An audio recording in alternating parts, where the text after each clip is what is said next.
Bonjour à tous les amis, c'est Fabien, j'espère que tout va pour le mieux de votre côté. Voilà, je suis toujours en Thaïlande, je décolle pour Hong Kong le 8 ou 9 pour ma conférence le 10 avril. Une grosse conférence, plusieurs milliers de personnes, ça va être ma plus grosse conférence, donc je suis très heureux.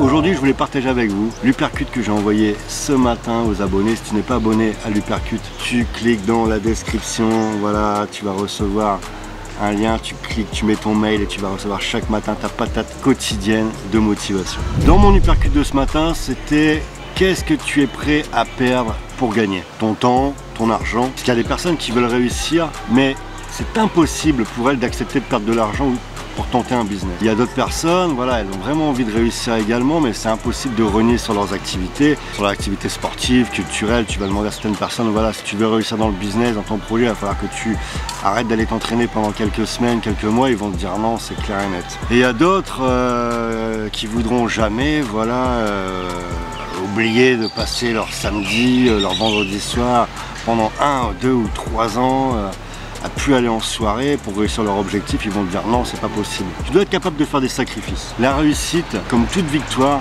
elle a un coût, la réussite, elle a un prix. Et la question à se poser, c'est quel prix es-tu à payer pour réussir? Qu'est-ce que tu es prêt à perdre pour gagner? Donner un exemple, Elon Musk, tu connais certainement, tu en as entendu parler, Tesla, SpaceX, entre autres. Tesla dépensait beaucoup plus qu'elle gagnait. En 2008, avec la crise financière, ça a sérieusement limité les options de Musk. D'ailleurs, c'est Musk qui a personnellement sauvé Tesla de la faillite. Musk, il a investi 40 millions de dollars dans Tesla et il a prêté 40 millions de plus à l'entreprise.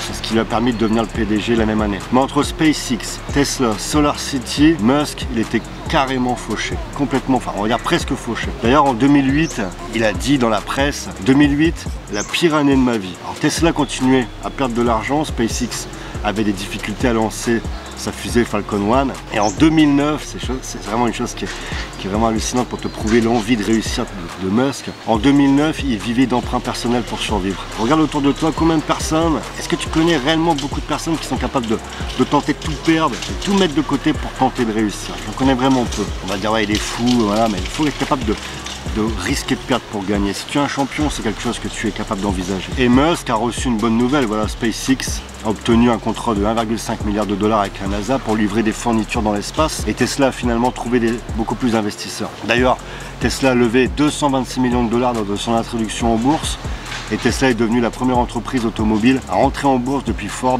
en 1956. Alors pour récupérer ses fonds, ensuite Musk, voilà, ça reste quand même un entrepreneur de génie à succès. Voilà, il a vendu ses actions sur la place publique, en faisant une offre publique pour environ 15 millions de dollars. Je connais pas beaucoup de personnes capables de fonctionner comme ça. Parce que beaucoup veulent gagner, mais vraiment peu sont prêts à risquer de tout perdre. Pourtant, si tu es un champion, tu as réellement conscience de tout ça. Vouloir gagner, je me répète, c'est aussi risquer de perdre. Il y a ceux qui abandonnent à la première tempête et il y a ceux qui les traversent. Je vais t'avouer une chose, au cours de mes business, de nombreuses fois, j'ai vraiment cru que j'allais tomber KO. J'ai vraiment cru que ça allait être compliqué, que j'allais pas réussir à me lever. Mais j'ai toujours cru, je me suis toujours dit, voilà, n'abandonne pas, ne lâche rien. Je pars d'un principe, vous avez déjà entendu cette expression, le combat n'est pas terminé tant que la cloche n'a pas sonné. Parfois tu peux être distancé, tu peux être, voilà, dans une mauvaise situation, quelques complications, mais il n'y a rien de joué. Tant que la compétition n'est pas terminée, il n'y a rien de joué. Donc c'est en gardant ce mindset-là, c'est vraiment ce mindset-là qui va faire la différence. Tu vois, je tiens ça de quand je faisais du cyclisme. Mon père me disait toujours,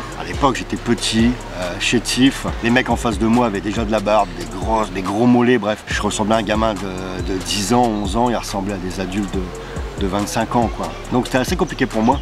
Mon père me disait toujours, même si tu es distancé, même si tu es en difficulté, que tu es un peu lâché, n'abandonne jamais, continue ton effort. Parce qu'il se peut que devant il va y avoir un petit ralentissement, ça va te permettre de rentrer. Quand les premiers vont faire ce ralentissement, toi tu en profites pour récupérer, tu auras fait le plus dur.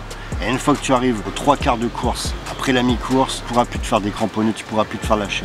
À ce moment-là, c'est la niaque qui prend le dessus. C'est ton mindset, tu insistes, Et ça a marché les amis, de nombreuses fois. Je me suis retrouvé un peu distancé, ça a été dur, mais je gardais, je me disais ça va rentrer, ça va rentrer. Quand je revenais sur eux, je récupérais. Une fois que je savais que j'avais passé la mi-course, les 3 quarts de course, avec mon maniaque, mon mindset, c'était impossible de me décramponner. Et j'arrivais à faire de belles courses, de belles places. Et c'est comme ça dans le business les amis. Parfois voilà, il y a des mecs devant vous, il y a des mecs qui dominent le marché. Vous êtes un peu distancé, c'est un peu compliqué.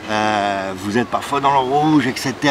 Vraiment vous serrez les fesses. Mais c'est comme ça. Il y a un moment, vous allez réussir à vous raccrocher à ces mecs qui dominent le marché, vous allez réussir à progresser, etc. Et à un moment, vous allez réussir à tirer votre épingle du jeu. C'est le mindset qui fait toute la différence, les amis. Tu tombes, tu te relèves. Dans le business, c'est comme ça. Il y a un proverbe japonais que j'apprécie beaucoup d'ailleurs. 7 fois à terre, 8 fois debout. C'est vraiment le secret du business. T'es distancé, t'es lâché, tu te plantes, tu recommences, tu repars, tu lâches rien. Ne jamais abandonner. Tu veux réussir dans le business, dans le sport, dans tout ce que tu fais, la règle d'or, c'est de ne jamais abandonner. C'est les fous qui pensent comme ça. Si tu te comportes comme un fou en intégrant ce mindset en toi, en te disant moi tu me fais tomber, je me relève, tu vas réussir à... C'est mathématique les amis. Tu vas réussir à percer, tu vas réussir à gagner, tu vas réussir ton objectif. Et même face à la concurrence, tu vas réussir à t'imposer. Parce qu'ils vont se dire, voilà, en fait, ce mec-là, c'est un ouf.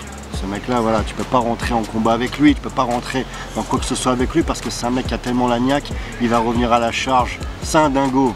Les dingos, généralement, on risque pas...